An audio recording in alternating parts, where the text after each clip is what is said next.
Hello and welcome to Original Soundchat, where video game music is a work of art. On each episode, it's our goal to help you learn about two soundtracks from the world of games, as well as the people, stories, and critical tracks behind them. My name is Joe DeVader. And I am Peter Spezia. We're brought to you by Anonymous Dinosaur and Rhymes with Asia. It's time to appreciate great OSTs and the games they come from, without getting too bogged down in music theory. Up first this week for our two games is 2001's Sonic Adventure 2, the definitive Sonic the Hedgehog game for an adolescent generation, with a score that's driven by all of the butt rock we love to this day. After that, it's the legendary title that dragged an entire industry kicking and screaming into the third dimension, Super Mario 64. That's right, it's Sonic and Mario for this week's pairing. Definitely titles that mean a lot to me personally, at least this first one that I'll cover. And yeah, you're talking about an industry-defining game, really. We'll talk about it more when we get to my half, but the industry would not be the same without Mario 64. We'd be looking at a very different medium. Or Koji Kondo. I mean, that too.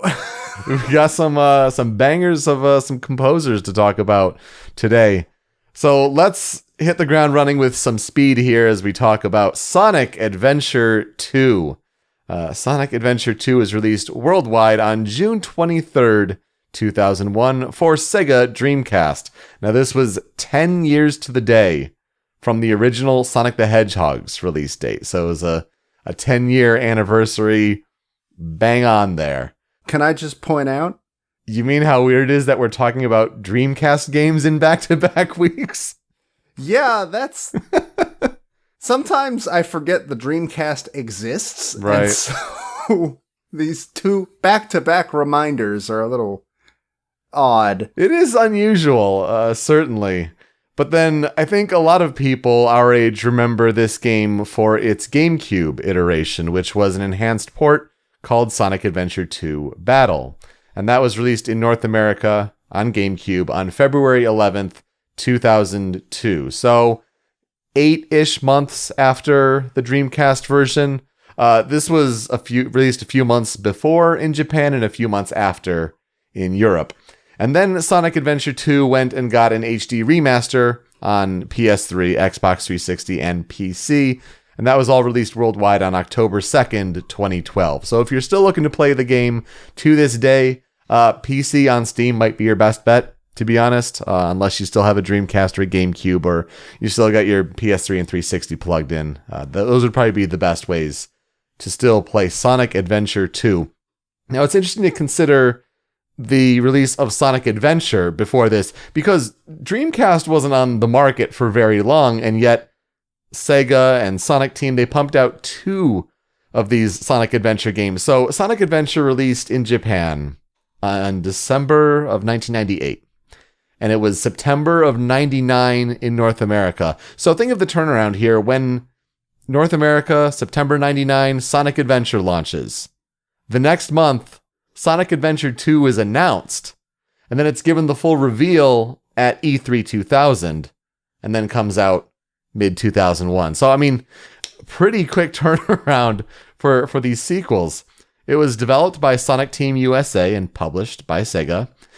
At its heart, Sonic Adventure 2 is a third-person 3D action platforming game, where you're playing as one of 6 playable characters, where you have to clear levels by either reaching the goal ring at the end or collect 3 hidden treasures, depending on which character you're playing as. This is accomplished by either running at great speeds, you use weaponry while you're in a mech, or you're pinpointing locations of these treasures with a radar. The overall plot of Sonic Adventure 2 is that the evil Dr. Eggman has discovered the existence of a black hedgehog named Shadow. He is so edgy and he's the coolest, and he is dubbed the ultimate life form, which, it makes for a fitting rival for Eggman's archenemy, Sonic. Now, Eggman and Shadow, they team up, and they also recruit the help of a treasure-hunting Rouge the Bat to conquer Earth with the help of the mystical Chaos Emeralds. Well, meanwhile, Sonic the Hedgehog is mistaken for the nefarious deeds of Shadow by the police, and so this leads him on a plot to save the world from Eggman's trio with the help of his friends Tails and Knuckles. So, the big thing with Sonic Adventure 2's story is that it's told across two separate campaigns, a hero campaign and a dark campaign. And these events are told to the respective of the trio of characters. So in the hero story, you have Sonic as the playable character in these running action stages. Tails is in his mech, and Knuckles is the one hunting for pieces of the Master Emerald. And this is similar to Shadow in the action, Eggman in the mech, and Rouge for the treasure on the other side in the dark story. Once you complete both arcs, a final story path appears where all the characters must team up to stop the big bad final hazard. So the game was apparently developed over an 18-month period. Again, a really quick turnaround. And the development team really learned from the release of Adventure. It was, shortly following the release of Adventure that development started back up again. They took the lessons learned from Adventure and they really made the most of the Dreamcast's power. But they wanted a game that was streamlined, faster paced, and more action oriented. If you remember, Sonic Adventure had this open world hub world that was really confusing how to navigate and get to the next stages. And for Sonic Adventure 2, it's really narrative and, on to the next one, on to the next one. If you want to play these again, it's on a big map. You just, navigate with the cursor right to there. So much simpler in this sense in Sonic Adventure 2.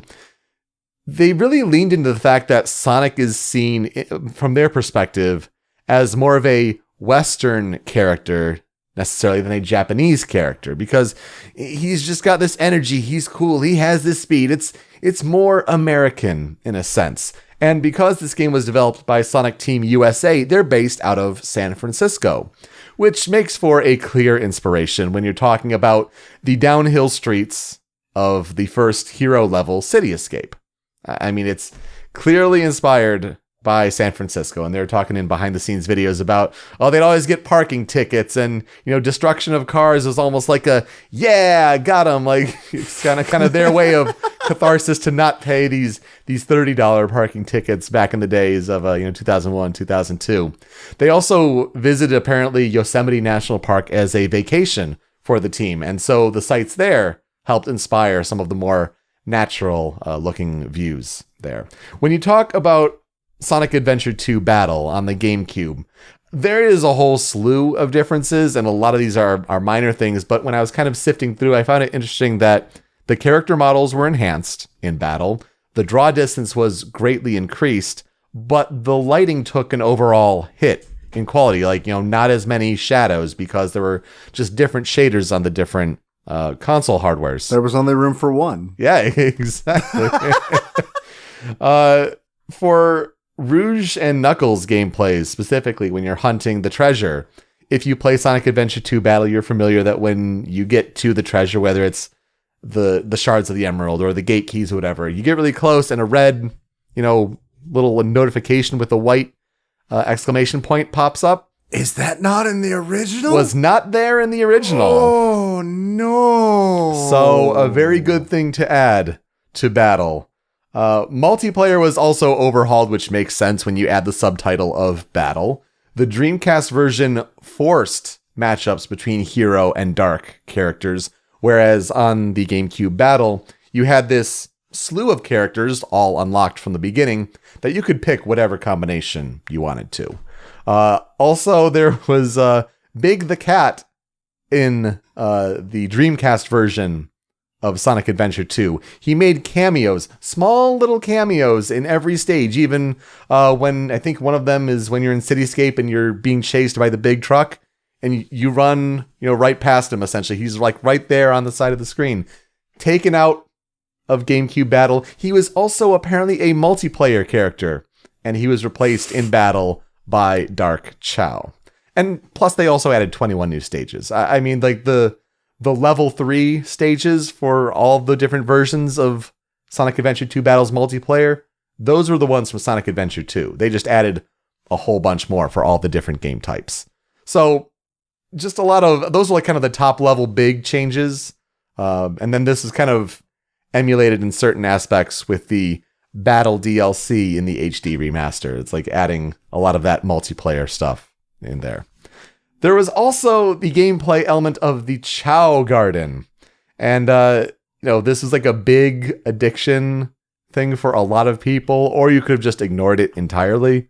Honestly, the Chow Garden allowed players to raise these infant-like creatures in-game, and you can grow their stats by feeding them skill drives and baby animals that have different stats. You raise them, they evolve, you can compete against, CPU chows with races or karate or different versions of sort of combat, if you will. You could also connect to the VMU in the Dreamcast controller, but also on the GameCube Battle version, you could connect to Sonic Advance, connecting through the Game Boy Advance link cable for some additional functionality there. So certainly interesting to think back on, the chows. And that's a whole side element of this game. It was designed as a way for players to come back and keep coming back and keep playing. That was their goal for the Chow Garden specifically. Now, Sonic Adventure 2 was really well reviewed for its time on the Dreamcast with a Metacritic of 89, apparently. The graphics were a big standout. The improvements over the original adventure, those were big hits at the time. But sadly, this is not a game that is held up well at all over time. When it came over to GameCube, Sonic Adventure 2 Battle has a Metacritic of about 73, and the HD remasters kind of float in the 60s. So it's a game where time is not really kind to it, and it's not surprising when you look at its big flaws. I think of, first of all, the camera. The camera is atrocious in Sonic Adventure 2, and the sound mixing isn't great either. You also have elements like certain game mechanics, like some people do not get on well at all with the treasure hunting. I kind of like it, so I guess I'm in the minority there. But also the voice acting is not that great. It can be hit or miss depending on, who likes it. So in a way, over time, it's really become a guilty pleasure for those that really didn't know any better at the time. And yeah, it wasn't really an award-winning game, but Sonic Adventure 2 easily makes top 10 lists of best Dreamcast games, certainly.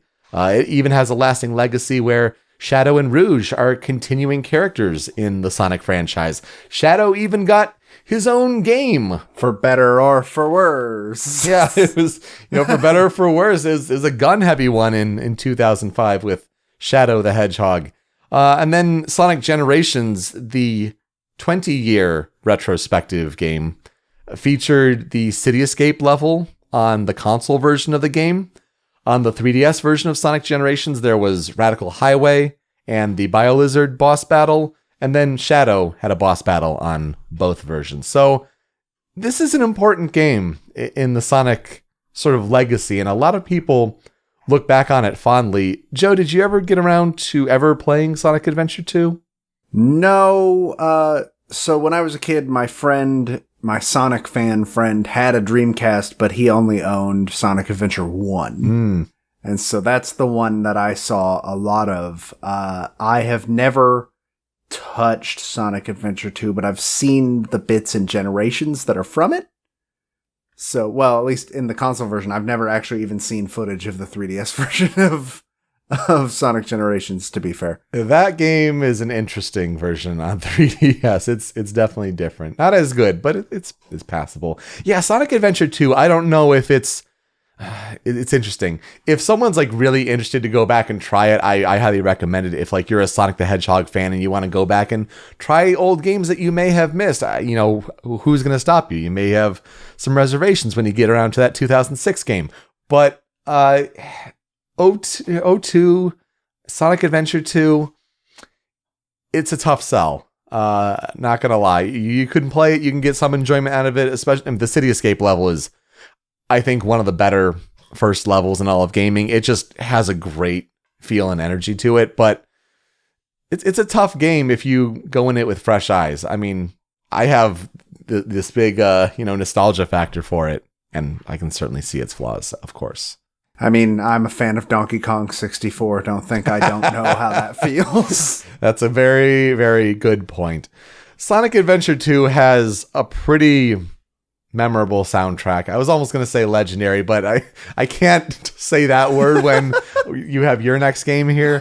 But Sonic Adventure 2 is a very memorable soundtrack and a lot of classic songs, and it's all because of Jun Senoue. Jun Senoue, born on August 2nd, 1970, in Matsushima, the Miyagi Prefecture in Japan. He learned how to play piano and keyboard at age 3, and he really kept at it. But he stopped when he had to move to Panama, of all places, at age 12. Now, didn't really specify why he had to, maybe it was parents related, but when he's in Panama, he starts to see MTV, and he's inspired by rock music on it. He started to learn how to play bass guitar because he thought that the bassist from Duran Duran, named John Taylor, looked cool. And so he learned how to play bass guitar. It's a weird description for a bassist. Yeah. Right. they kind of stand in the background. They do their thing. A few years later, at age 15, he taught himself how to play electric guitar. And he said in an interview from back in 2002, it's because he wanted to be the kid in the spotlight. And you don't get that with bass. I don't blame him. That's for sure. He made his first original recording at 17 after being in many bands. And we've talked about composers who go to college and graduate with another plan just as a backup. Jun Senoue is one of those. He graduated college with a degree in economics from Aoyama Gakuin University in 1993. Shortly thereafter, he sent demo tapes to Namco and Sega. And Sega accepted him within that year after graduating. He joined the team at Sega. One of the first games he worked on was Sonic 3 and Knuckles, contributing to that team of composers working on the music for that game. And then he also worked on Sonic 3D Blast. That's a lot of his music in that game. But after those Sonic games, Senoue was selected as the lead composer and sound director for 1998's Sonic Adventure. Now, the game's soundtrack and the game's success led to worldwide name recognition for Jun Senoue, as well as a promotion to the sound director of the whole Sonic franchise. It did that well for him. When Sonic Team USA was going to be working on projects in the United States, he moved to San Francisco in 1999 to work on those projects. In his work on Sonic Adventure, Jun Senoue met someone named Johnny Gioeli, and Gioeli was a vocalist for the band Hardline. Gioeli contributed to Sonic Adventure by singing the opening theme, Open Your Heart. As the partnership between Senoue and Gioeli grew, they decided to form a band together called Sons of Angels in 1999. And they even released an album of music for the Japanese market. The goal was initially, or what Senoue decided to do, was kind of use their music for his next project over at Sega for NASCAR Arcade. They didn't specify why, Senoue didn't in the interview, but they had to change the name of their band. And so Crush 40 was born. Crush 40 is a music project that is Jun Senoue on guitars and Johnny Gioeli on vocals. That is the core of Crush 40. And I always thought of it as this band, but no, it's the two of them, that's the heart and soul of Crush 40. Sure, over the years, Toru Kawamura and Takashi Taneda really collaborated a whole lot on drums and bass, respectively, though Katsuji Kirita was the drummer when recording on Sonic Adventure 2. So yeah, that's something I really didn't know, is that you think of, Crush 40 is the band, they all play together. No, it's really just Senoue and Gioeli. So Open Your Heart is not a Crush 40 song, even though we consider it one. Right. Yeah, apparently, according to the history, that is the case. It's Jun Senoue on guitars doing the music, and it's Johnny Gioeli on vocals. But technically, Live and Learn, the main theme from Sonic Adventure 2, is considered to be Crush 40's debut. So that's certainly something I learned that was new from this research. Jun Senoue, his approach, he thinks he always has these ideas. One of his favorite things about writing music is that he's always writing, always has new ideas, always has a tape recorder or whatever, sort of device available just to get something down, or a paper. But he hates writing lyrics. He says that's the worst part of the whole thing. So it's better to let others do that. Jun Senoue still composing for Sega today. In fact, his latest project is Team Sonic Racing, and that's out today on the release date of this podcast episode, May 21st, on PS4, Xbox One, Switch, and PC. So go listen to his music in that new game out today. When it comes to the discography of Jun Senoue, I did not want to list every Sonic game he's worked on. He's worked on a whole bunch of Sonic games, unsurprisingly, in various roles with, a share of composition or leading the whole thing.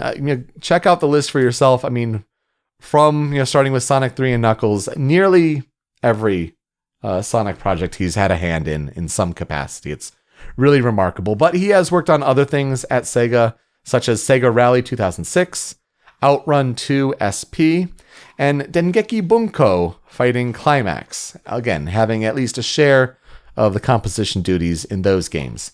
Fans of the Super Smash Bros. Series may remember his work remixing Angel Island Zone in Super Smash Bros. Brawl, as well as Mega Man 4 Medley in Super Smash Bros. Ultimate. When it comes to the history of the development of Sonic Adventure 2's soundtrack, it was certainly Jun Senoue taking the lead, but he also worked with Fumie Kumatani, Tomoya Otani, and Kenichi Tokoi. So they each had kind of their roles of different elements of the soundtrack. For example, Tomoya Otani, who would go on and work on a plethora of other Sonic games himself. He's had quite the career of Sonic games at Sega for composition and all that. It was his goal to create the hip-hop beats that were used in Knuckles stages. So like the music, like that's his element that he worked on this soundtrack. So very interesting there. The music production overall lasted from April 2000 until February 2001. Following that was work on the sound effects for the game. The team of four really wanted the music to stand out more overall compared to Sonic Adventure. They thought the game's songs weren't considered as memorable, so they had a goal of, quote, to write songs that promoted the game's speed and situations while keeping the best tempo of the stage. And I think they kind of succeeded well with that. The process that Senoue went through was also pretty interesting. He made demo versions of each of his songs with guitars and vocals on his own workstation. He had a variety of mixers and recording methods. So he edited it all on a Mac at the time. And you got to think, 2001 at the time, like Macs were kind of uncommon at the time and, certainly a little cumbersome. But he edited them for looping, made some tweaks as necessary as he applied the music to what seemed to be, placing it in game, or at least playing it back with game footage. When he was happy with the overall match, he sent it to the dev team for approval. Once it was approved, then it was time to book studio time with musicians for the full final recording. And for him, apparently, it was just a hell of a schedule because there were recordings in Tokyo, in LA, in New York, and it could be 1 week after another, over here, go back, write some more music. And just sounded very chaotic with a whole lot of travel. So Sonic Adventure 2 overall has a very specific sound to it that has really followed Senoue with his work. And it's a very catchy, really energetic sort of sound. And I love it so much, even though some people may not think it's, critically, among the best songs. Like, it just has a good feel and energy to them. So let's get into the 5 critical tracks and kind of hear what we're talking about. We got to start with the first one. It's the main theme, Live and Learn.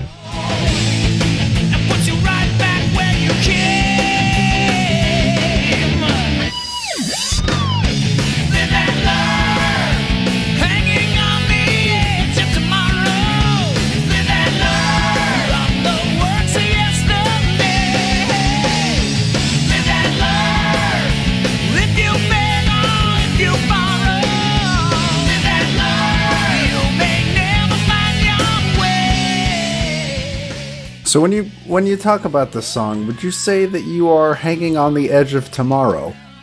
From the works of yesterday. Yeah, it's one of those kind of songs, man. It's got this energy. Crush 40's debut, Johnny Gioeli with the lyrics and vocals. And it's Jun Senoue's favorite. Like, not a surprise. He said it was like one of the first songs he wrote. He had this opening guitar riff in mind when he was writing this song in an LA studio. And it really catches on. I guess this game had like a demo version attached to Phantasy Star Online. So like this is again like one of the first songs that you put to that demo, at least an instrumental version for the main menu. So like it caught on early. It's one that a whole lot of people remember from this game, and of course it's been applied to Super Smash Brothers and all sorts of like it's the song that defines this game. This is a famous song. Yeah, if you've never heard of it before, like I'd be shocked, honestly. Obviously, I've never played the game, and I've heard it. But the one I've heard more is your second song. Yeah, and it's the other one that's like right up there in terms of fame from the game. And it's from that first opening level. You can't mess with it. It's Escape from the City.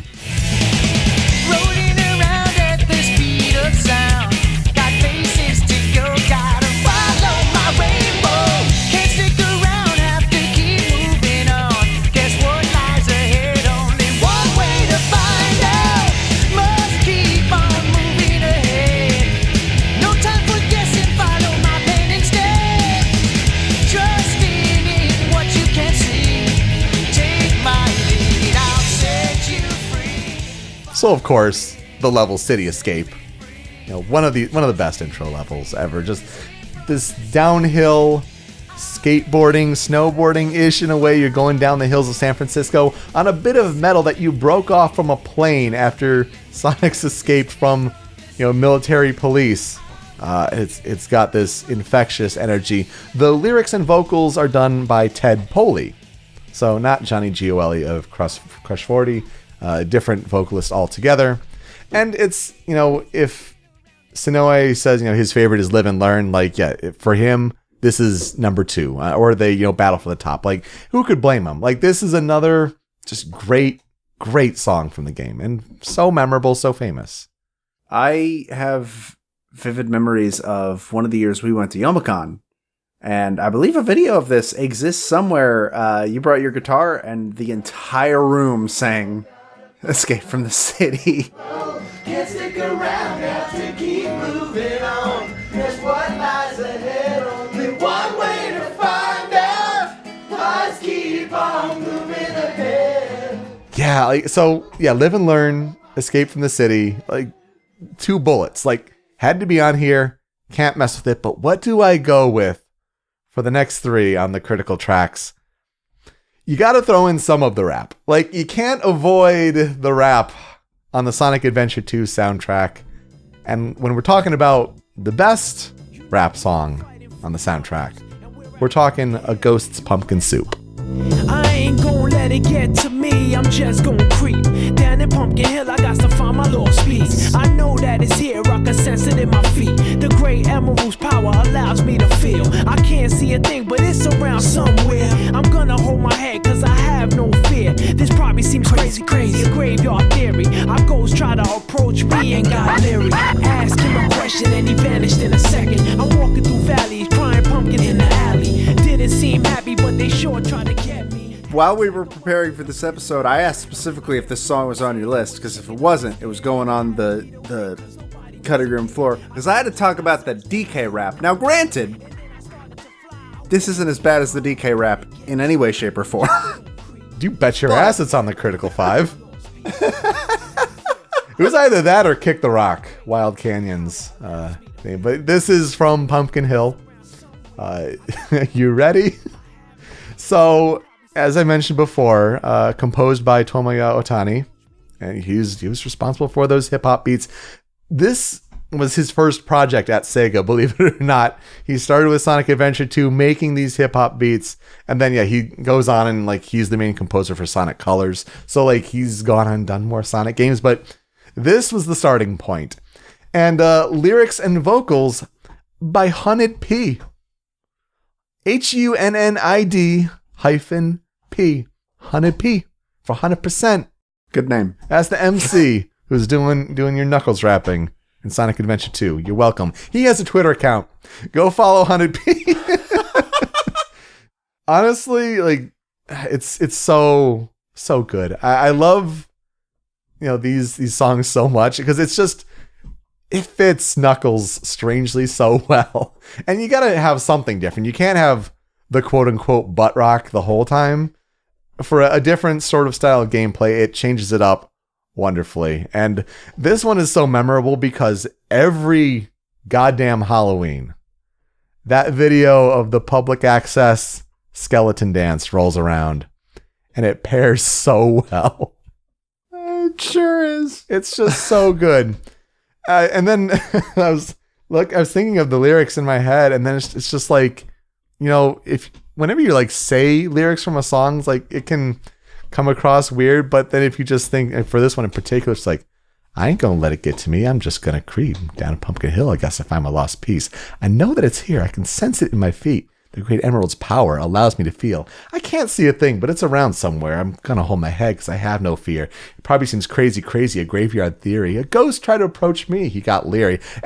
So, like, the point is, like, it always can be like, I could go on and on, of course, but, the point is that, like, it almost has this weird, like, chanting vibe. It's like, it gets a little spooky. Especially the great emerald's power. Well, what is that doing there? So, yeah, you're right. We had to talk about at least a rap song from the soundtrack here, and it's gotta be Pumpkin Hill's theme here. But then we get back to a more instrumental track. It's a boss theme. We're talking Suitable Opponent.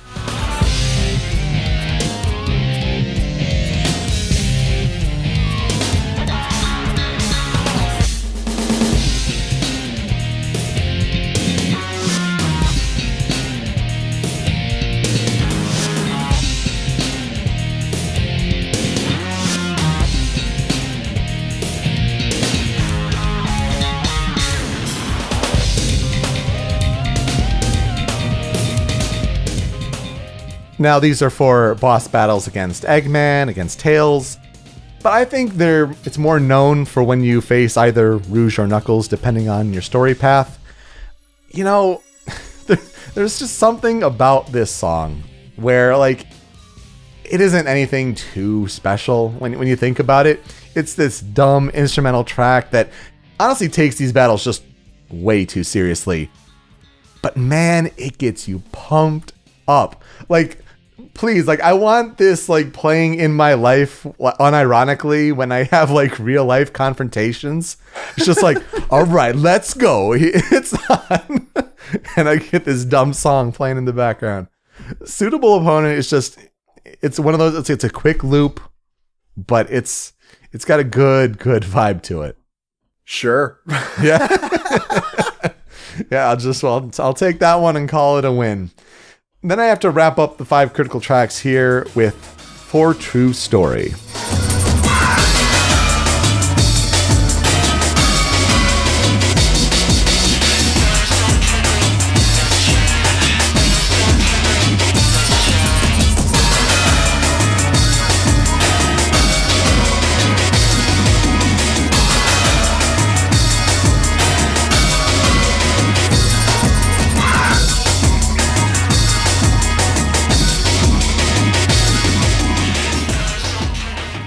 Now this one is composed by Fumie Kumatani, with lyrics and vocals by Everett Bradley. And you couldn't really tell because Everett Bradley's vocals are pretty crushed and muffled here.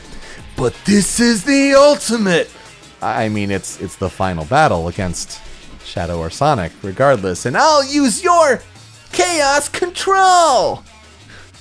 The boss battle is not the most complex one, but it's that bad voice acting coming back in where you're hearing things over and over again as they kind of have to teleport back in place. So yeah, it's an important song as far as the story wrapping up, But I find it interesting also because, it has this vocal quality to the song. But like, it's one of these, like, you listen and you can't really tell what it's saying, especially on the clip that I'm playing. Stars don't twinkle, moon doesn't shine. Stars don't twinkle, moon doesn't shine. Okay. Apparently those are the lyrics. Good night. Hard to tell, I know, but yeah. It can't get worse than the eyes can see. It never will. No, But you're right. That's pretty... But that's all, it's pretty bad as well. I like this song mainly because I've heard the version that's in Sonic Generations, and Yeah. the song rules. Yeah, it does.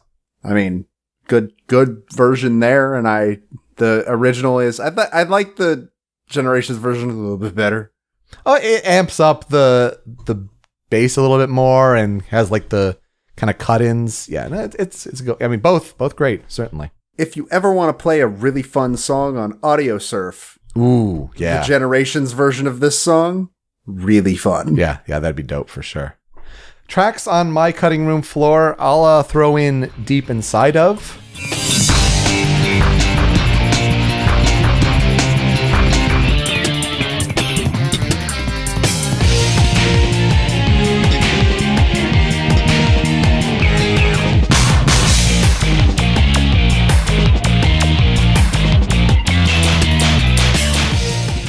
This comes from The Final Story, Part 3 of Canon's Core. I think it's honestly one of the most intense action tracks on the whole soundtrack, and like it's one of those like gets you hyped sort of songs. And it kind of feels like it's cheesy, almost like straight out of like a Hollywood corny action scene, but it really works, especially for the action that's taking place in game. It's just a really good listen on its own, and it's got, again, it's that Jun Senoue sound. Like, it's straight up his guitars and his composition. Like, it's definitive there.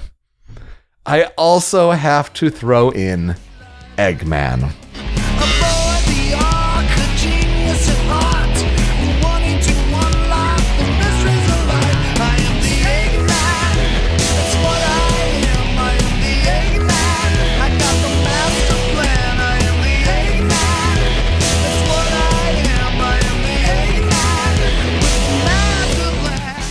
This is the character theme to Dr. Eggman.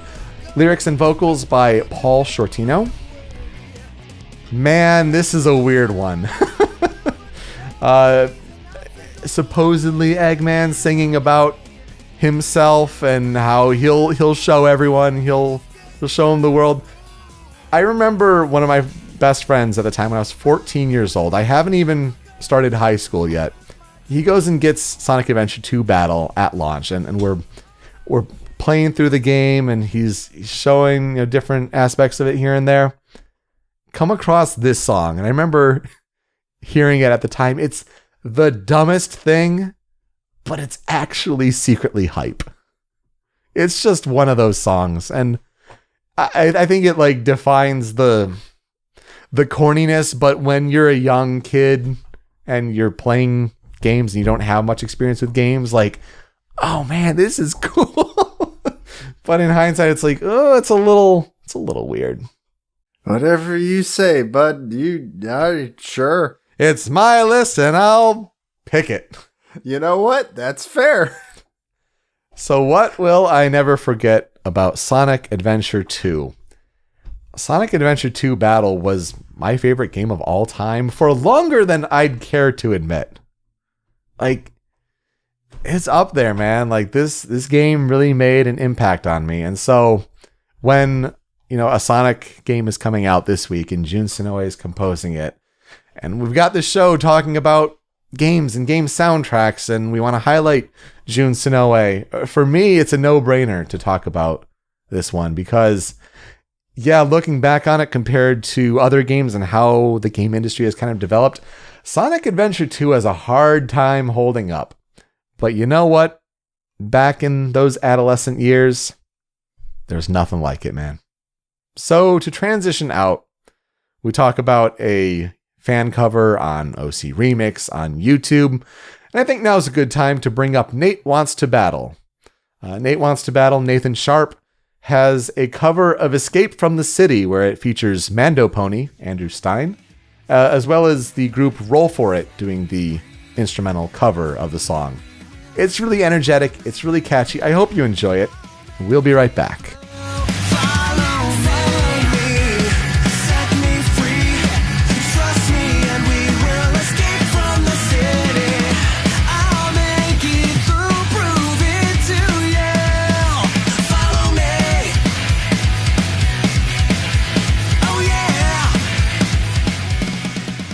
Ah, there it is. The pressure. All of it. Literally all of it. Directly on my shoulders.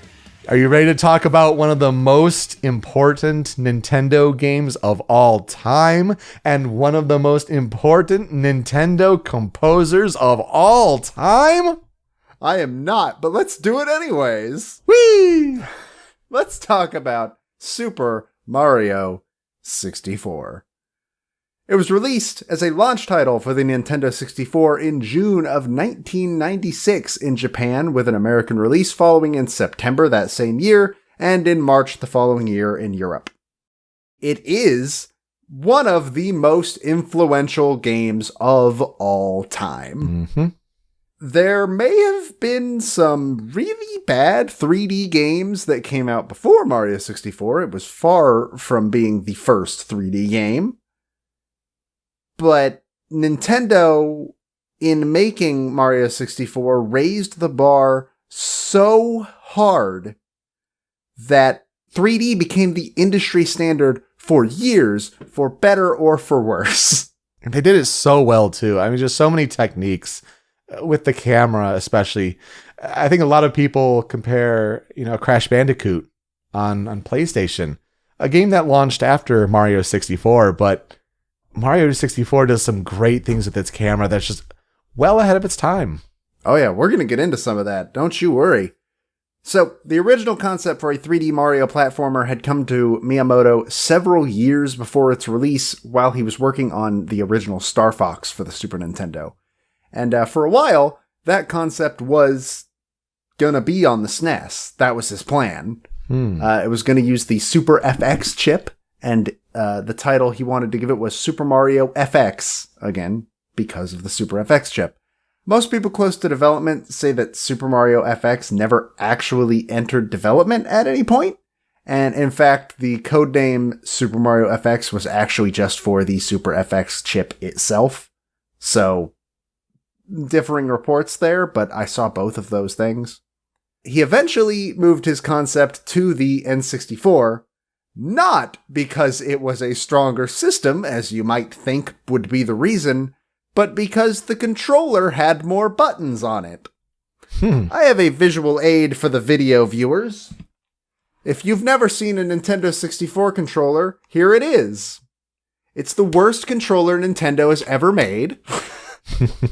For those listening to the audio version that have never seen one, it's a giant dinosaur claw where it's physically impossible for your hands to reach all the buttons and sticks at once.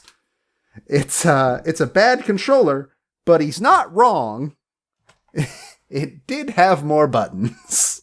Yeah, I'd be surprised if anyone has never seen an N64 controller. I mean, like, go see one, go imagine putting your hands on one, and then realize that your left hand is really supposed to go on the center stalk so that your thumb can control the analog stick. But then what happens with the D-pad? Like, what do you do?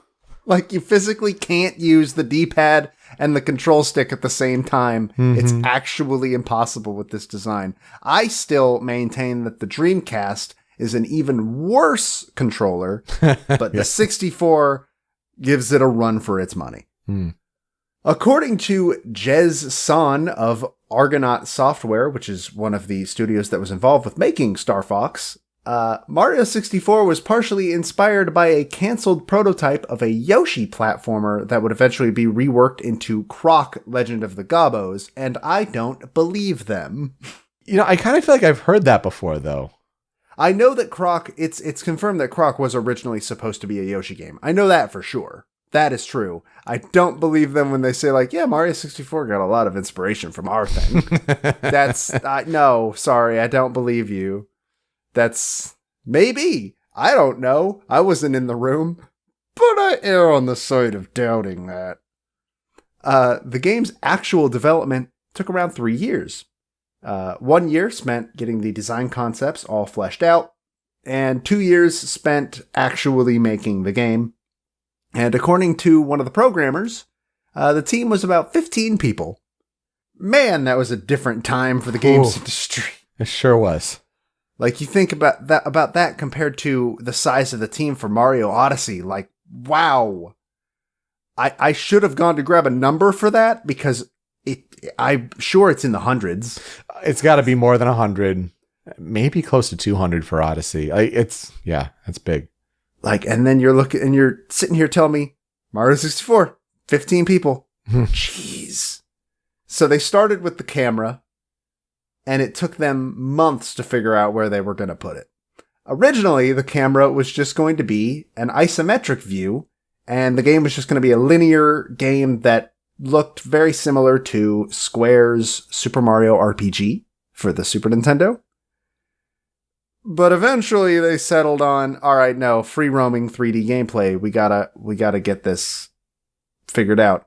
According to the developers, the fixed path stuff, some of it is still actually in the game, and I never thought about this, but it's very obvious what it's pointed out where. The Bowser levels. Oh, yeah. On all 3 of the Bowser roads, there's no real exploration, and they did that on purpose. They didn't want to encourage exploration in those parts. They wanted to funnel you directly towards Bowser. Also, a large amount of priority was put on getting Mario's movement just right. And this was a really good plan, because a big problem with the 3D games that came before Mario 64 is that 3D movement in games looked stiff and bad and not good. And so they needed to make sure that Mario, controlled naturally. He flowed well. And to do that, that's where the rabbits came from, actually. If you've played Mario 64, you know that there is a rabbit in the basement that you can catch to get a star. And there's also, I believe, one upstairs on the 2nd floor, I think. I'm pretty sure there is. They are a remnant of how they tested to make sure Mario's movement was fluid and fast and responsive. They would put Mario and the rabbit in a level, and the developers would try to catch the rabbit. And if they could catch the rabbit with relative ease, then they knew that they were good. Mario could move in a satisfactory way. And that paid off. Because, even to this day, speedrunners play Mario 64, and that movement is just really, really good for a game that came out in 1996. It's so smart. Absolutely. The rabbits are actually named MIPS after the type of processors that the N64 uses. I found that kind of interesting. I never knew they had a name. Yeah.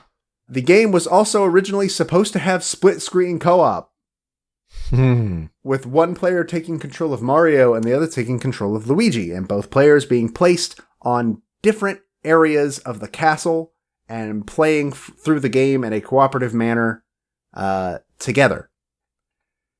This was scrapped because they claimed it's because they couldn't get it to work in a way that they deemed satisfactory. I think it's just because the 64 couldn't handle it. Probably. Yep. If I had to guess, this was a great idea that was far ahead of its time, and I kind of wish they'd make another game where that is actually the case. I feel like they could nowadays, but... Well, if they have online cooperative or competitive multiplayer coming up in Super Mario Maker 2, maybe for a future 3D game, anything is possible. That'd be cool. I really like the idea of Mario gets set on the 1st floor, Luigi gets set on the 2nd floor, or something like that, and you guys have to work together to eventually meet up, but you go into your own levels, you get your own stars. I like that idea. I think that would make a really cool game. Mario or not, to be honest. Miyamoto also wanted a higher focus on detail compared to Mario games of the past, voicing a desire to use the N64's higher power to display all the emotions of the characters. He said that he wanted the game to feel similar to that of a 3D interactive cartoon. Those interactive faces, though. 2 fun stories I learned while researching this game. One is that, according to Miyamoto, Mario 64's version of The Booze are based on director Takashi Tezuka's wife, who was normally very quiet and nice, but one day exploded in anger because of how much time Tezuka had been spending at work. Oh my god. And that inspired The Booze, which shrink when you look at them and turn invisible. And when Mario's not looking at them, they grow in size and become menacing. Another fun story that I learned was that they actually brought in kids to playtest the game, which is not something Nintendo did at the time, and I don't even think they do it now. And one of them was Miyamoto's son. They let this group of middle schoolers play around on Bob-omb Battlefield for half a day, and then they asked them what they thought and all that. And apparently, while Miyamoto was watching his son play, his son kept trying to climb the same unclimbable hill over and over and over again, and failing. And according to him, he remembers thinking, does this kid have any brains? My son has failed me in my line of work. Oh no, my son is dumb. It's alright, kid. All kids are dumb. It's fine. That's just a part of being a kid. But I found that story really funny. Wow. The game also features more puzzles than past Mario games, pretty much entirely because The Legend of Zelda: Ocarina of Time was in development at the same time. But seeing as Ocarina was not set to release until about 2 years after Mario 64, some of the puzzles were actually taken out of Ocarina and repurposed for use in Mario 64. Oh, I didn't know that. That's really interesting. What puzzles that'd be, I don't know. I can't think of one that feels like it would fit in a Mario level or in a Zelda level, but... Am I just pulling it out of my butt, or is there something with like, you know, like you gotta hit certain switches like in an order of, like there's 8 switches and you gotta hit them in the right order to unlock something? You might be thinking of, there's in Dry Desert, there's a thing where you gotta like stand in 3 specific areas in a certain order. I was thinking more like in the courtyard of the castle, but this also may be like a future iteration of the game and it wasn't in 64. So I feel like something like that though, where you have to hit like 8 switches in a specific order across the courtyard. That would probably be something like out of a Zelda game, if I had to pull something out and guess. Yeah, the source I was reading said that they repurposed some puzzles from Ocarina, but it didn't actually like give any examples as to which puzzles that would be. So, who knows? The first playable version of the game was presented at Nintendo Space World in November of 1995, which was at that time roughly a month before the N64 was set to release. And Mario's movement was completely implemented, but the game itself, the levels, were only about 50% complete. So Miyamoto wanted to put more detail into the game. He wanted to add more courses. He wanted to make sure the game was completely ready to be released. So it got delayed for a little bit. And alongside it, the N64 also got delayed for a little bit, missing its intended Christmas release date for 1995 and being pushed to April 1996. But if you remember at the top of the section, it didn't release in April of 1996, it released in June of 1996, because it still was not ready when April rolled around, and Miyamoto apparently asked Hiroshi Yamauchi himself to give him just a couple more months to make sure the game was perfect. And according to Hiroshi Yamauchi, this is a quote directly from him, "Game creators can finish games quickly if they compromise, but users have sharp eyes. They soon know if the games are compromised. Shigeru Miyamoto asked for 2 more months, and I gave them to him unconditionally." And it paid off. It absolutely did. The game was loved by critics upon coming out, and players as well. It has continued to be one of the most influential games ever. It's this kind of watershed moment that we have yet to see in video games again, and probably will never see in video games again. I can't think of anything that's going to be the equivalent to, oh, games can be good in 3D now. Oh, wow. I feel like maybe the next possible moment would be like a VR game where we're like tactfully in the world. Like, I feel like that would be the only kind of remarkable next dimension kind of step to take in that sense. Yeah, I think I agree with that, and we're still pretty far away from that. Oh, yeah. Oh, for sure. So eventually that'll happen, but not anytime soon. But like, there are stories of people that were like kids who had been playing video games for a while, and then Mario 64 came out, and it blew their minds because what? Video games can look like this? They can play like this? What? I didn't have that experience. I played Mario 64 as a very young child, and it was among the first games that I played. I think I got it very shortly after I got Donkey Kong 64. So it was among the first games that I played in my life. So I didn't have that experience, but I can absolutely see why some people would have. Oh, sure. Yeah, absolutely. I wasn't as engrossed into playing video games much. So yeah, for me, when I actually started, 3D games were a pretty common thing. So yeah, it really takes that knowledge of playing games for years a certain way, and then the whole paradigm shifts. So much of the N64's immediate success is pretty much attributed to Mario 64 entirely. Yeah. That and Ocarina a couple years later really helped the system thrive, but that wouldn't last because eventually the Sony PlayStation would come on the scene and eat the 64's lunch pretty much entirely. And that was big for the West. That was especially big in Europe. PlayStation can just be a big thing in Europe to this day. Mm-hmm. But yeah, no, that was certainly a big time. And of course, you know, the whole story of a happy dog coming in to talk about PlayStation's history. The whole, you know, Nintendo and Sony and Panasonic and all that history that goes hand in hand. Mm-hmm. A sequel, dumbly named Super Mario 64 2, was in development for the N64 disk drive. Obviously, that did not work out. That game got canceled, as did the N64 disk drive, because it was a massive failure. So that's where that ended up. But a remake technically also came out on the Nintendo DS in 2004. I use the word remake very loosely because while it has most of the original Mario 64 in it, it also adds a ton of levels and also 3 playable characters being Yoshi, Luigi, and Wario. And it's an alright game, I guess. It takes analog movement and applies it to a D-pad. Like, what were they thinking? It's, I've played that version. I beat that version. It's alright. It's nothing to write home about. The original's way better, I think. But all of that music for this game was done by none other than the man himself, Koji Kondo.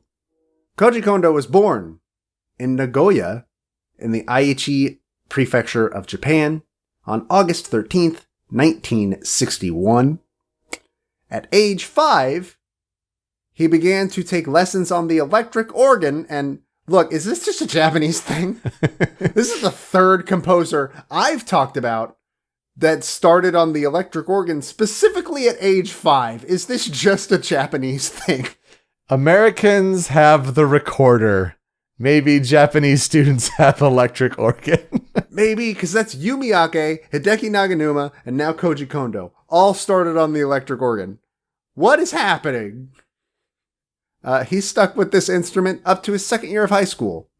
He also, as he wanted to mention in the interview I was reading and got most of this information from, played the marimbas in the elementary school band. This has no significant meaning to anything. I just found it funny, and he felt it was significant enough to point out. So, why not? It is funny. He claims that his initial plan was not to become a musician or a composer, but, quote, after doing music for so long, he didn't feel like he was able to do anything else. So he at that time felt like he had just sort of shoehorned himself into that specific area. From there, Kondo's parents bought him a synthesizer, and he began to take a particular interest, not in music, but in sound design. Sound effects, specifically. And with this in mind, he enrolled in the Fine Arts program at the Osaka School of Arts. This kind of makes a lot of sense, actually, because when you think about the classic Mario coin sound, it's just 2 high-pitched notes, but it has that perfect coin quality, so that makes a whole lot of sense.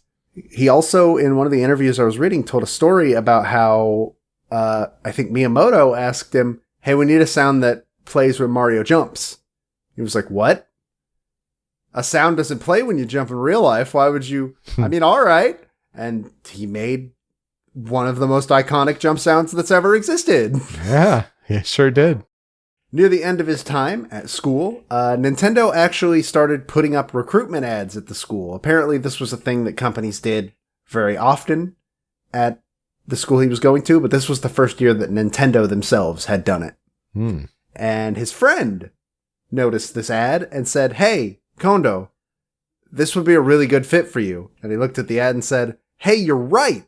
And Nintendo was the only company he applied to. That takes balls.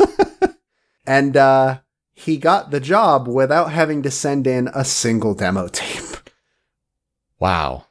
So that's, I don't know how that worked, but hey, he was hired alongside Hip Tanaka and Yukio Kaneoka, that's a hell of a starting class to come in with. That's good company right there. In those days, MIDI was not actually a thing that the Famicom could do. Notes had to be programmed one by one. There was no way to transfer you playing on a keyboard into the cartridge as data. So he had to basically start studying programming immediately upon being hired alongside the people that got hired with him. And he became really, really good at it. So good that he was the one who figured out how to make use of the Famicom sound chip's square waves. Suffice it to say, he figured out how to make the Famicom sound chip sound the best it possibly could. Just simply with its use of chords and spacing between chords. And it was with that he used that information, and the first time he got to test all of it was on Super Mario Brothers, where he made some of the most iconic sound effects in video games, the most iconic song in video games. Absolutely. That all came from him experimenting heavily with the Famicom sound chip. He would also later become even more famous for yet another of gaming's most iconic songs, being the main theme of The Legend of Zelda, as well as the iconic jingles that are still used in Zelda games today. Da da da da da da da. Yeah, that's all him. He has since become one of Nintendo's most well-known composers, and we don't get a lot of composers like this that are this old that we talk about. He still works for Nintendo today. Yeah, referenced Super Mario Maker 2 earlier, and they're saying in this direct where it's like, and we're adding more levels, and that's right, Koji Kondo is contributing new music to make it sound like these different eras of Mario, because who else could compose Mario music like Koji Kondo? Just imagine, though, that most of the time we talk about these old composers, like Old Blood, and for most of them, at some point we say, he left or she left so-and-so company in this year, and now Kondo's still at Nintendo. He's been there since the 80s. Yeah, it's amazing. His discography is long, and we're going to zoom through it. His first game was the original arcade version of Punch-Out!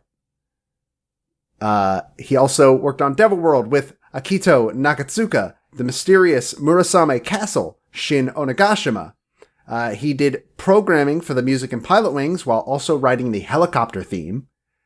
He did Star Fox 64 alongside Hajime Wakai, and also did the sound effects for the original game. For the Super Mario series, he's heavily involved, though he has not worked on all of them, but Most of them being Super Mario Bros., Super Mario Bros. 2, both the Japanese version and Doki Doki Panic, which would become the USA version. Super Mario Bros. 3, Super Mario World, Yoshi's Island, Mario 64, Mario Sunshine alongside Shinobu Tanaka, New Super Mario Bros., though he only wrote the overworld theme for that one. It's a classic, though. You only remember that one, right? Oh yeah, that's the only song from that entire game I remember. Super Mario Galaxy 1 and 2 alongside Mahito Yokota and Ryo Nagamatsu. Ryo Nagamatsu only worked on Mario Galaxy 2. Super Mario 3D World with, again, Mahito Yokota, Toru Minagishi, and Yasuaki Iwata. Super Mario Maker with Naoto Kubo and Asuka Hayazaki. Super Mario Odyssey with Shiho Fuji and Naoto Kubo. And the upcoming Super Mario Maker 2.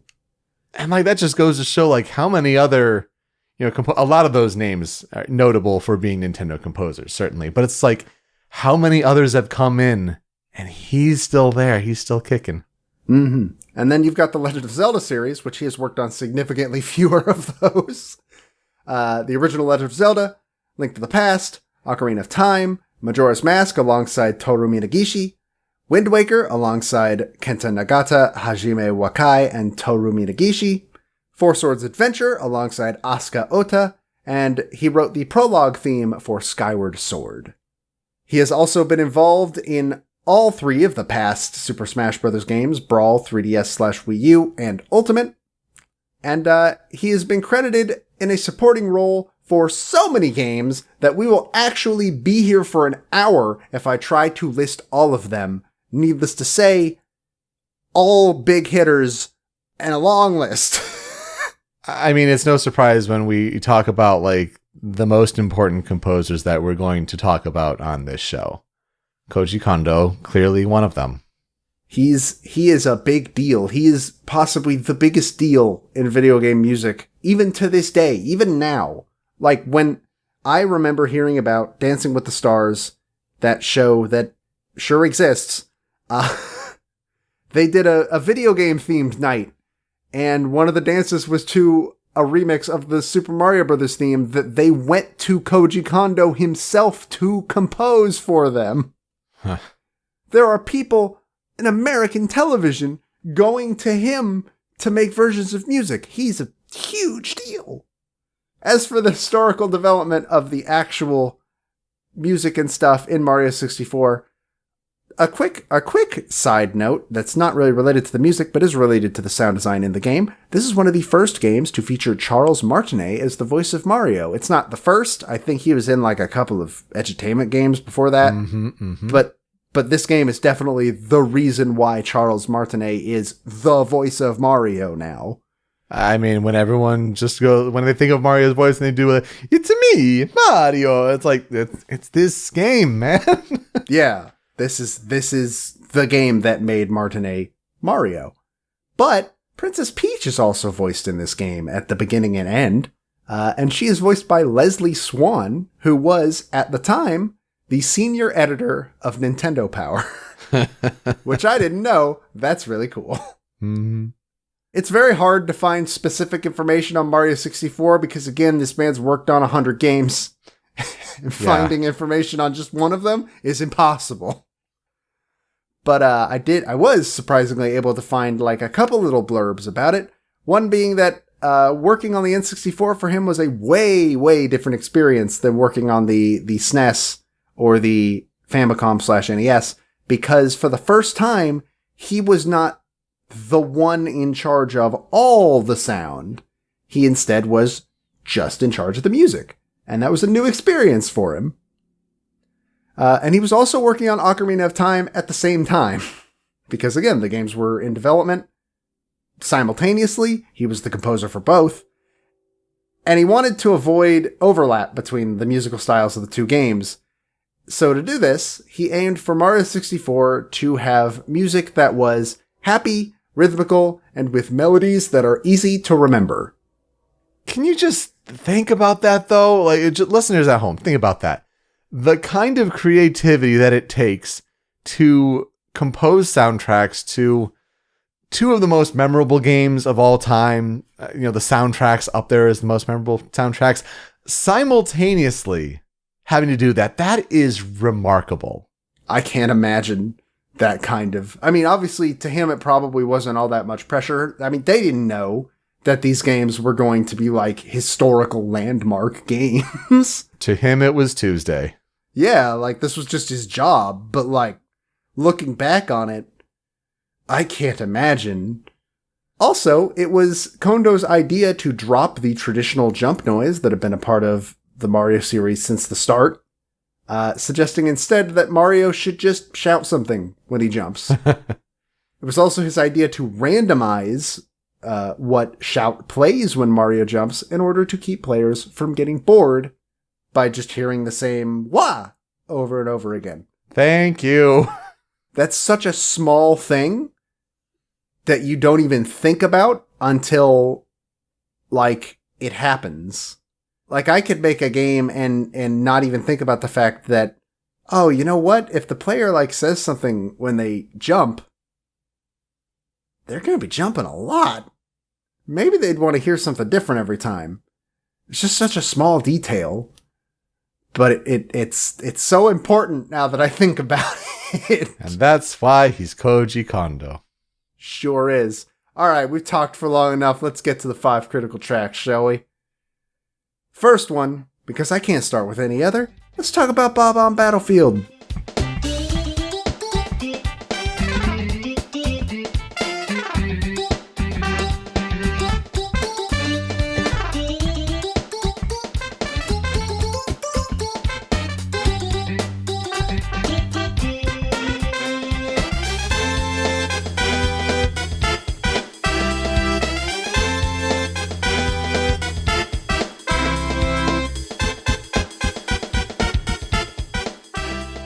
This is ostensibly the main theme of Super Mario 64, or at least it is considered as such.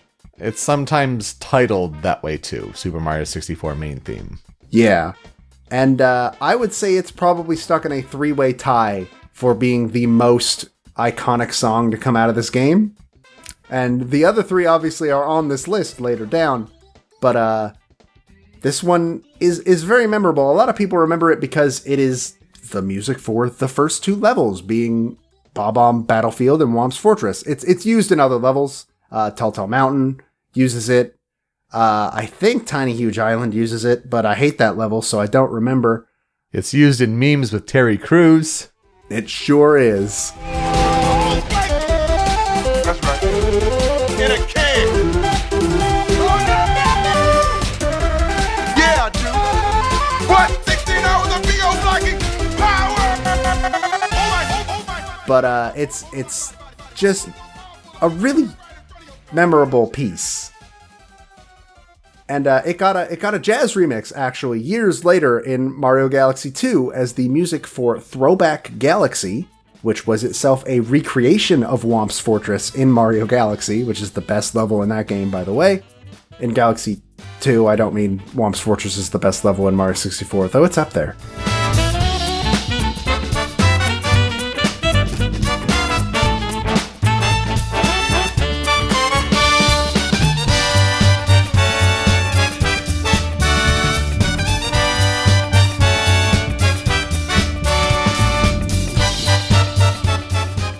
And yeah, it's just, even my orchestra teacher, when I was in high school, knew what this song was, had heard this song before. That's how iconic it is. Had to be here. Absolutely. It's such a classic. After that, you have another song that is vying for that sort of title of most iconic. It's Bowser's Road.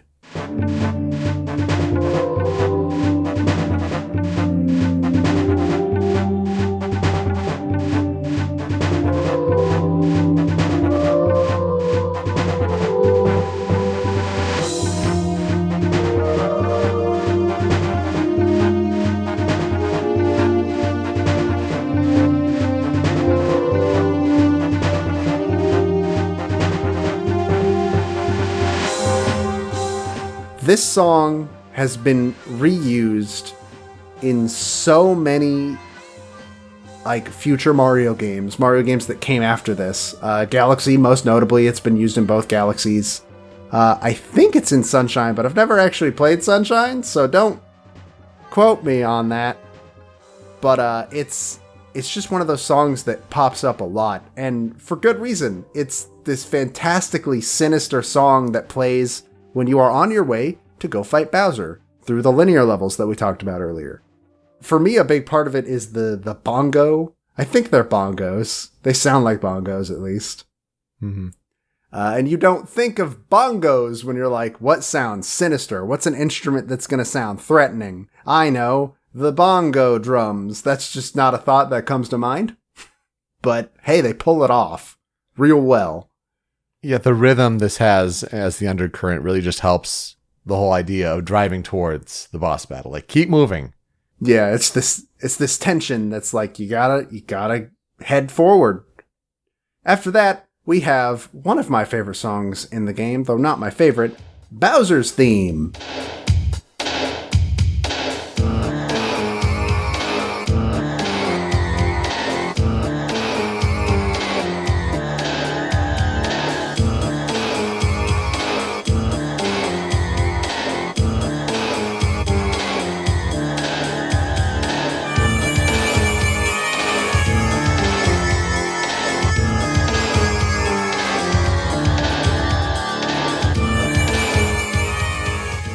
I feel like not a lot of people think about this one from the game. It's a classic, it's memorable, but yeah, it's a really great Bowser theme, but out of all of the songs on this soundtrack, it's people just think like, oh yeah, there's this one too. This is, in my opinion, the best theme that Bowser has ever had. The best, like, regular theme. Not including, like, climaxes and stuff like that. Mm-hmm. And it's forgotten all the time. Like, Nintendo and everybody else has just forgotten this song exists, and I don't get why, because it's so cool, and it's so Bowser. It feels metal, it feels evil, it's just, it fits the character so well. I love it, especially nowadays when they've in the 3D Marios, they've pushed towards making him, he's still kind of a goofball, but he's more evil. Right, The silly, goofy side of Bowser has moved to like Paper Mario and stuff like that, or the Mario and Luigi games. But in mainline Mario games, he's evil, he's threatening, and I love it. And this song would fit him. This is Bowser. This is how Bowser feels to me. I even did a cover of this song for one of my classes. It's alright, I guess.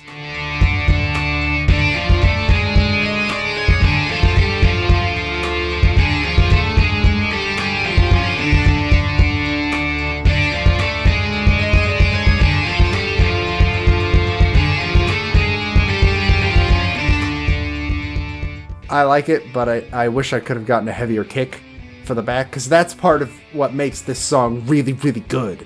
It's got a strong beat, yeah. Oh, yeah, it's just got this really, really nice, heavy beat to it. And, bring this song back. After that, we have what I think is probably the winner on the iconic, like, spectrum of this game, but again, three-way tie. I can't really say that for sure. We got Slider.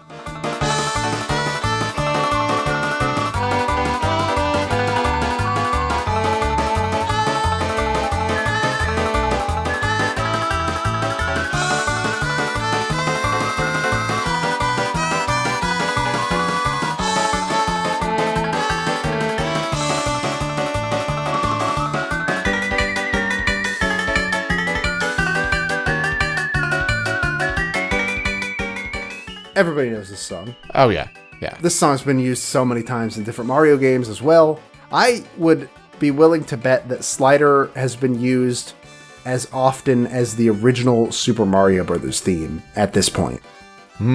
It's bold, but not entirely off base. Maybe not, like, the same amount, because obviously this song hasn't been around as long as that one. But I think it's one of those songs they keep going back to. It's in the same category now, I believe. And for a reason. Like, that banjo, that fiddle, that whistling. Like, oh, this song's so catchy and fun and good. And it comes with these uncontrollable, what feels like sections of the game where you're sliding down the hill. The only thing that sullies this song in my heart is that it also plays on Rainbow Ride or Rainbow Cruise, whatever it's called in the game. I think it's Rainbow Ride in Mario 64. Rainbow Cruise is what the Smash stage is called. And that stage sucks, both in Smash and in Mario 64. I hate it with all my heart. It is my least favorite level in the entire game. This plays in other places too. It plays during sliding levels, like you mentioned. The penguin race is where most people remember it playing, because most of us had to play that penguin race 600 times before we got the star. How did you know I used the stupid shortcut, you stupid penguin? I hate you. And then you have the meme where you didn't learn anything. It was a hollow victory. That was the best use of that meme. Especially when it just comes up slowly with the waddle to then deliver it. Oh, so good. Oh, so good. Last song is Dire Dire Docks.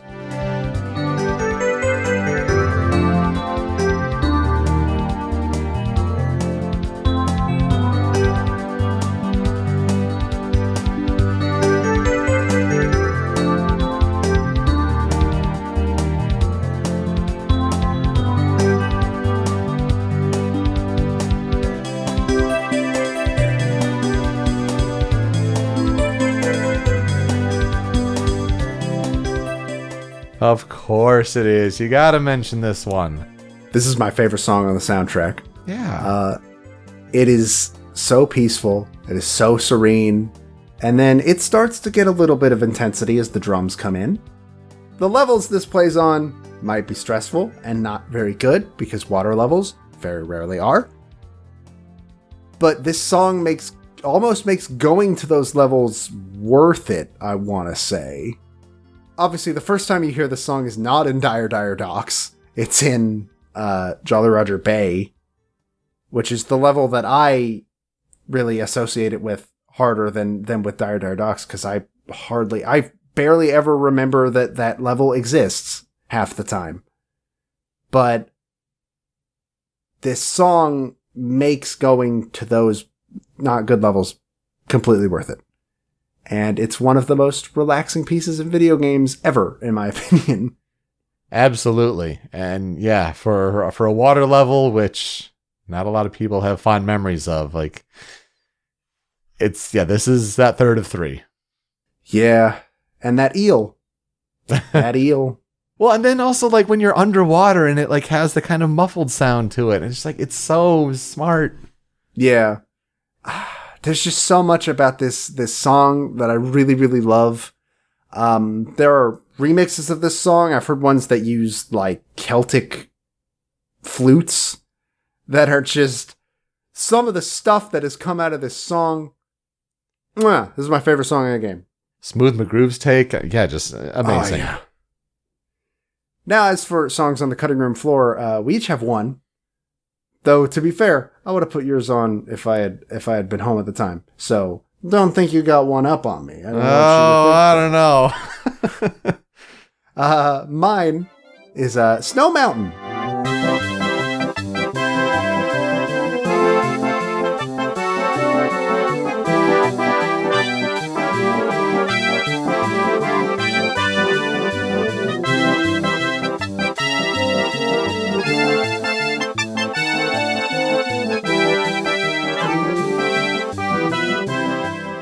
Merry Christmas. It has a lot of similarities to Slider, but you know what? It is a Christmas. It is very similar to Slider, which I think is one of the main reasons why I didn't put on the list. Outside of, I mean, what other 5 am I going to put on the list? Those are the 5. But yeah, you're hearing the penguin cry in the background. I mean, nobody ever will not hear that penguin cry. Be real with me. You threw it off the cliff, right? At least once? Oh, sure. Yeah, you had to try it. Yeah. We all did. We all have to live with that. It doesn't make us a psychopath or anything. What's yours? Yeah, you gotta go Ultimate Bowser, Ultimate Koopa, whatever you want to call it. Final boss time.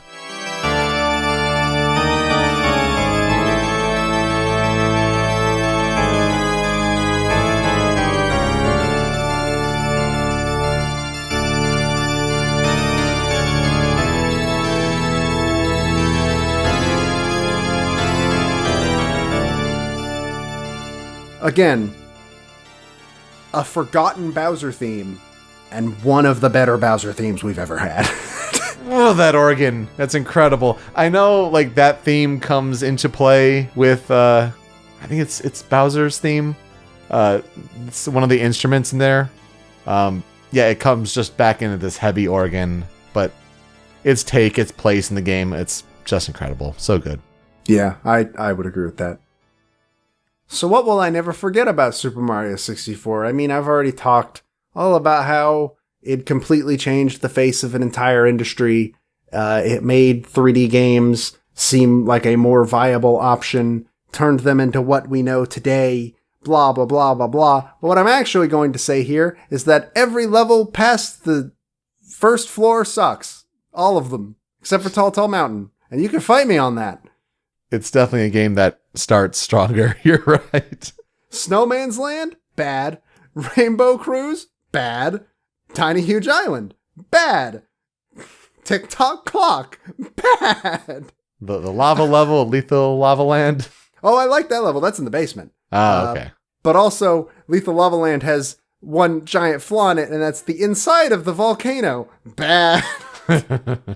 It's one of those games where I hit the second floor, and then I'm like, I'm not having as much fun anymore. Except for Tall Tall Mountain. Again, that level can stay. It's pretty good. Mario 64 is a game I've never gone through and played full to completion, or even beating the game, to be honest. My history with Mario is weird, where like the first one I ever played and was good at was Galaxy. And love Galaxy 2, and then you go through, the other ones on Wii. I mean, New Super Mario Brothers Wii, and then you get to 3D World, and U, and Odyssey. Odyssey is fantastic, but like I haven't taken that knowledge and gone backwards with it. Like I haven't gone back to Sunshine. I haven't gone back to 64. 64, I've actually played like the first few levels, but like nothing beyond that. So like it's one where eventually I gotta scratch that itch, but obviously since I didn't know where the hell Lethal Lava Land was, so but it's a classic. You're right. It's just a legendary game, and it's good to kind of wrap it with before Mario and Sonic go off to the 2020 Olympics in Tokyo and play their game. They got to stop by our show first, and we got to talk about these two games: Sonic Adventure 2, Super Mario 64. I mean, good to always talk about classic games like this, but even more to get to Koji Kondo finally, to get to talking about Jun Senoue. It's just about time, and I hope we delivered on that front. Boy, so do I. So that will be it for this episode of Original Soundchat. You can find us on Twitter. I am at Pete Speakeasy. Joe is over at The Dobaga. The video version of the show is over on rhymeswithasia.com and the Rhymes with Asia YouTube channel, but the MP3 podcast version is the one you want. You can take it wherever with you, at work, in the car, on the go, in your earphones. Get on Apple Podcasts, Google Play, other podcast storefronts like that. But of course, the MP3 is hosted over on Anonymous Dinosaur over at anondino.squarespace.com. Check out that Patreon. Patreon.com/AnonDino. We're still getting it kind of up and running. It was kind of made before the Patreon break point. It was a panic move. But, if you want to throw a buck our way as we continue to develop it, we'd really appreciate that, certainly. The social media for the show is over at Soundchat OST. So Facebook, Twitter, Instagram. We're trying to roll out some more teases here and there, especially on Twitter, talking about, teasing pictures of upcoming episodes, or talking about who's coming up next week. Joe, who are you talking about next week? I'm talking about Eric Barone. And I'll be covering Monica Kataoka. What games could we be talking about? Indeed. I mean, mine's pretty easy to figure out. Joe, let's play us out. Well, there are so many remixes of Mario 64 music that I could have used, and this was really hard to decide, but in the end, it just felt wrong to not use Penguin Cap by Carbohydro M, who is Carbohydro Music on YouTube. He's an old OC remixer, and he did a remix of it's basically Slider, a lot of it, as well as I think there are parts of Bob on Battlefield in it as well, if I remember correctly. And it was also notably used as the main theme for Extra Credits. I think it still is. I don't know. I haven't watched Extra Credits in a very long time. I think it still is. You probably know this version. It's a classic. Had to be here. To where both of us were like, we're doing Penguin Cap, right? Yeah. So, please enjoy that. It's a great song. Thanks so much for listening to Original Soundchat. Take care.